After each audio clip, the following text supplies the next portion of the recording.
Dear students, there are beautiful flowers of different colors, but these are randomly distributed. But when I place the flowers of one color in one group, separating them from one another is called classification. Similarly, elements are also classified into groups. The idea of classification is very old. In the olden times, very few elements they were known to the chemist. The first attempt was made by a scientist, Al-Razi. Al-Razi classified the known elements at that time in two groups. He called one group as metals and second group as non-metals. This classification was based on physical and chemical differences between elements. Those elements which were good conductors of heat and electric current, which have lusters, which are malleable and ductile, which are reaction with oxygen form basic oxides, they were called metals. And those elements which are poor conductors of heat and electric current are neither malleable nor ductile, are non-lustrous in nature, and on reaction with oxygen form acidic oxides were called non-metals. This is a metallic element which is lustrous in nature, that is, it has shiny surface. The second element is a non-metal. It is non-lustrous in nature. There were certain drawbacks in his classification. An element called graphite is a non-metal, but is a conductor of electric current. Therefore, this concept of classification, that is into metals and non-metals, raised various objections. After Al-Razi's classification, various scientists they try to classify the elements. A German scientist, Dobner, classified the elements into a group of three, which he called triads, that is, three elements. He stated that the weight of central element and the properties of the central element will be the average of first and last. If we take the average of the atomic weights of first and last, that is 7 plus 39, we get the atomic weight of the central element, which is 23. In this way, various triads they were made by Dobner. But in this classification, few elements they can be classified. It is difficult to classify all the elements known.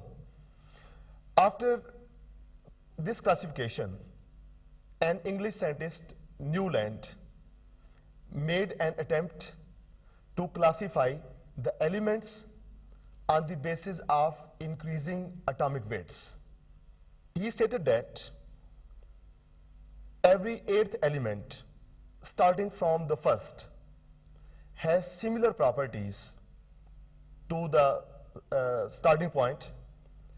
He called it as law of octaves. This is classification of the elements given by Newland. The first element, hydrogen, then is lithium, beryllium, boron, carbon, nitrogen, oxygen. Now, when we start from hydrogen, 1, 2, 3, 4, 5, 6, 7. The eighth element comes fluorine. So first and eighth element, they have similar properties. Similarly, if we move further, sodium, magnesium, aluminium, silicon, phosphorus, sulfur, and the eighth element comes chlorine, which has similar properties to the previous two elements. But this classification has also certain drawbacks. For example, cobalt and nickel, these are two metals which have different properties from fluorine and chlorine. And in this way, this classification was also rejected by the chemist later on. After the classification of Newland, the attempts to classify the elements, they continued. And other scientist, Lothar Meyer, he classified the elements on the basis of increasing atomic weights. He plotted a graph between physical properties like melting point, boiling point, and atomic weights along x-axis. He explained that those elements which have similar properties, they occupy similar positions in this graph. That is, those elements which have similar properties, they are present at peaks, and those elements which are at the bottom, they have similar properties. After this, a Russian chemist, Mendeleev, classified the elements on the basis of increasing atomic weights. He stated that the physical and the chemical properties of the elements are the periodic functions of their atomic weights. He classified the known elements into vertical columns called groups and horizontal rows called periods. In Mendeleev's periodic table, there are 8 groups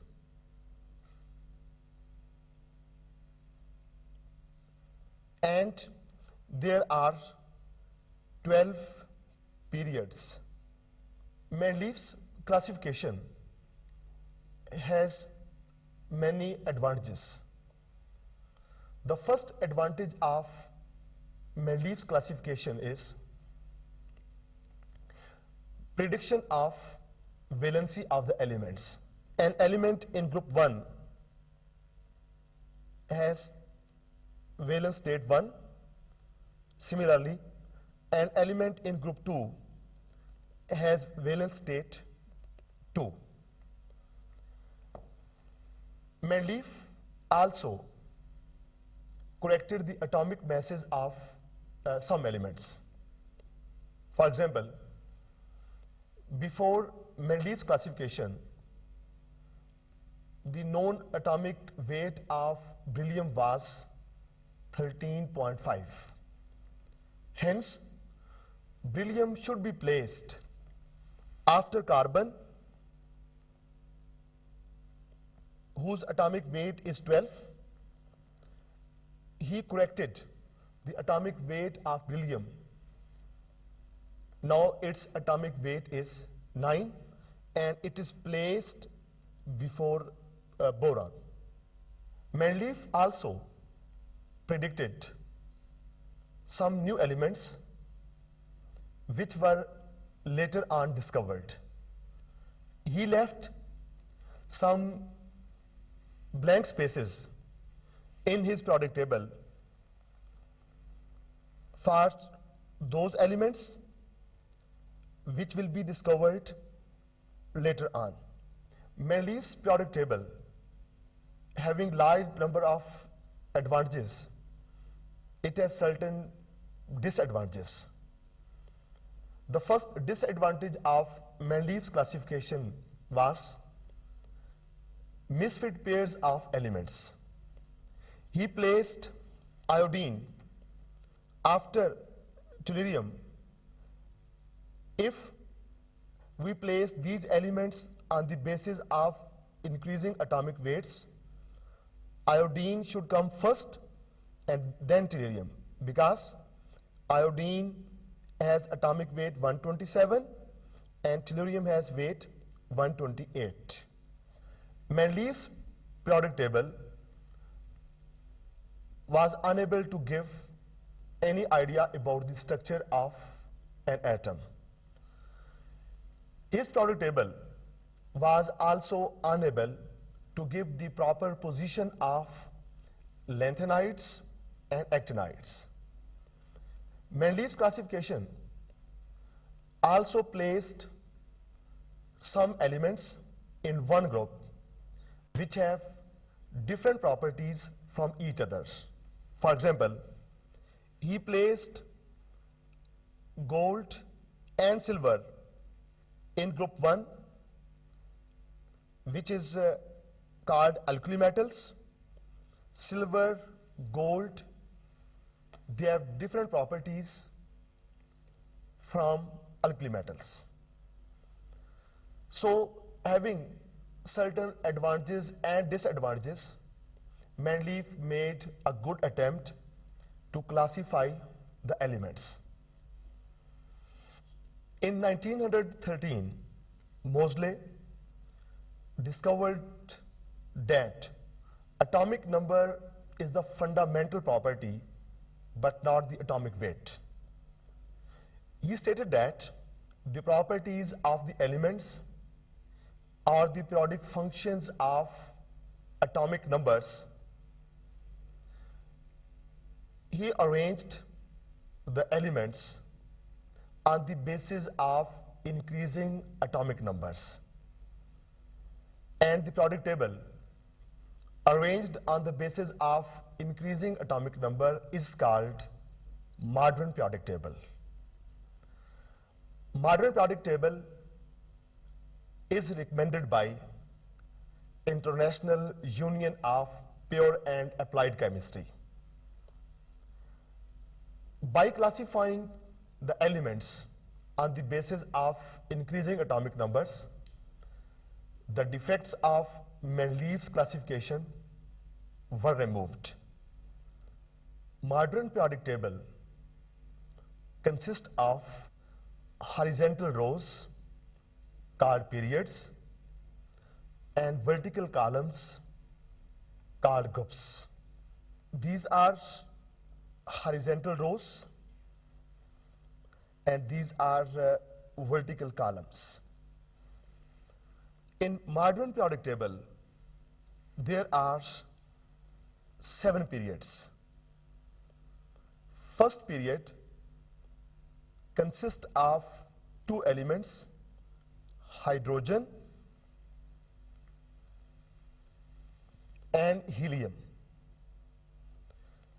This period is called short period. Second period consists of 8 elements starting from lithium ending with neon. It is also called short period. Third period also contains 8 elements starting from sodium ending with argon. The fourth period, it contains 18 elements starting from potassium and ending with krypton. This period is called long period. Fifth period, it consists of 18 elements starting from rubidium ending with xenon. It is also called long period. The sixth period consists of 32 elements starting from cesium, barium, and then lanthanum onwards. These elements are present in the sixth period.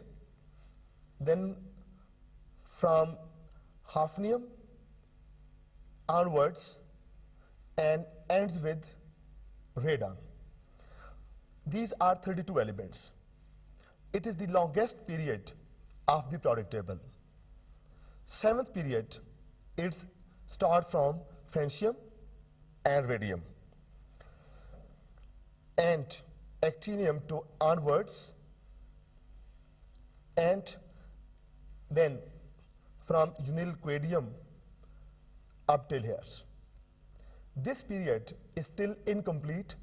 The new elements which will be discovered later on, they will be placed in seventh period over here. So total there are 7 periods in the periodic table, which contains 2, 8, 8, 18, 18, 32 elements, and the last period is incomplete. Now, vertical columns, they are called groups. These are groups.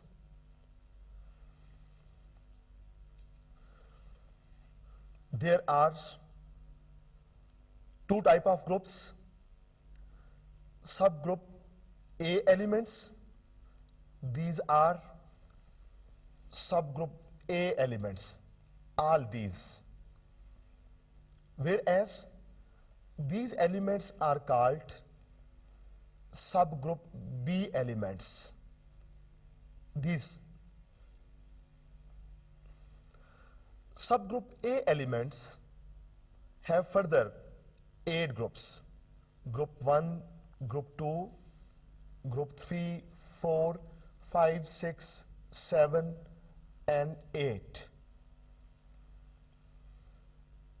This grouping of the elements is based on their similar electronic configuration. Group 1A elements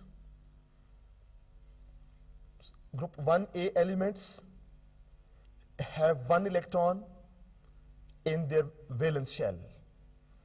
Group 2A elements have 2 electrons in their valence shell. Similarly, 3, 4, 5, 6, and 7 group elements have 3, 4, 5, 6, and 7 electrons respectively. Elements in the same group, due to same electronic configuration, have similar chemical properties. For example, group 1A elements react with oxygen to form basic oxides. They react with halogens to form halides. Group 1A elements are quite reactive elements. When these elements are added to water, they react vigorously with water, liberating hydrogen gas. The reaction is highly exothermic. For example, when sodium metal is added to water, a highly explosive reaction takes place.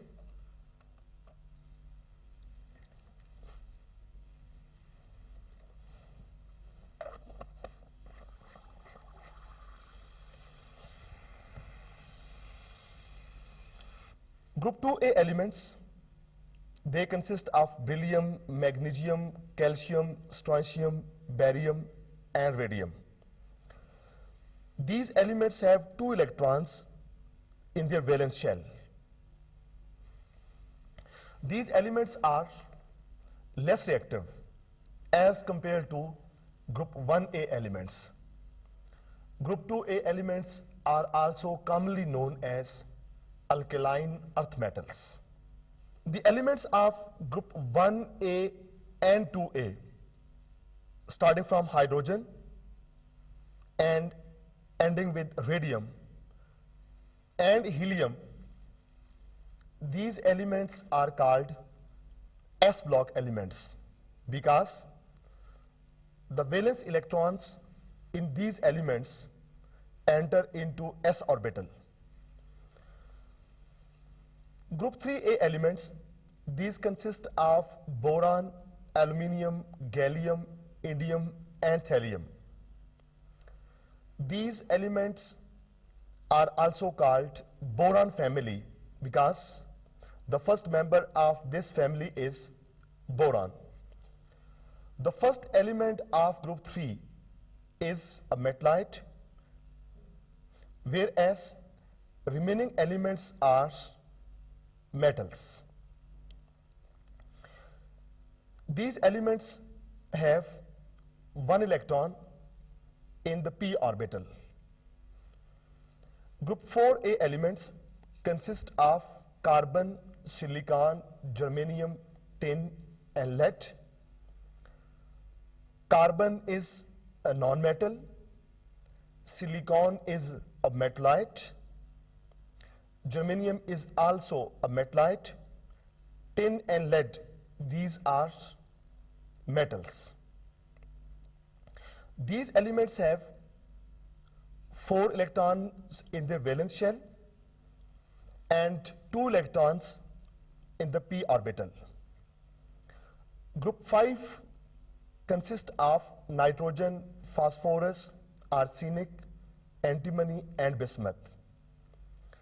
One member of this group, that is nitrogen, it exists in gaseous state.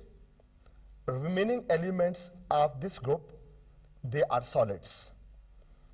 Nitrogen and phosphorus, these are nonmetals, whereas arsenic and antimony, these are metalloids, and bismuth is a metal.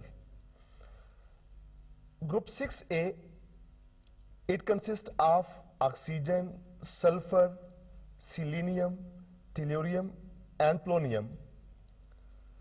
These elements have 6 electrons in their valence shell.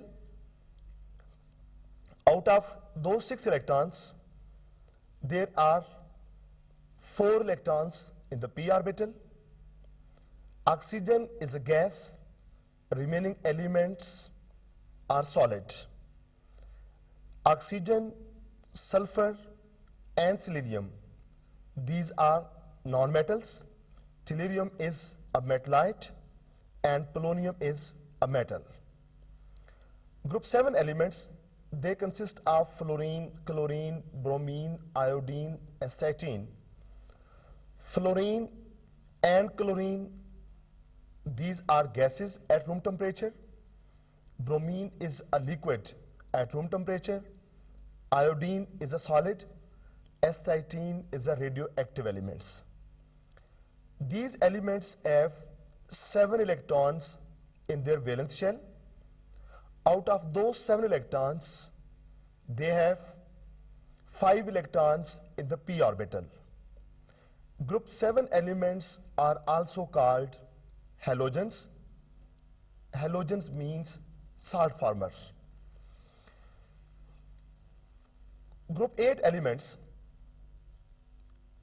are helium, neon, argon, krypton, xenon, radon. The valence shells of these elements are complete. Therefore, these elements are also called noble gases because these elements show very less reactivity with the other elements. These are also called zero group elements because their valency is 0. Zero valency is due to complete valence shells of these elements. Except helium, these elements are known as p block elements. All these elements, these are called p block elements. The elements which are present in the center of the periodic table, these elements are known as transition metals. All these elements. Transition elements, they form colored compounds. For example, copper, ferrous, ferric, and nickel.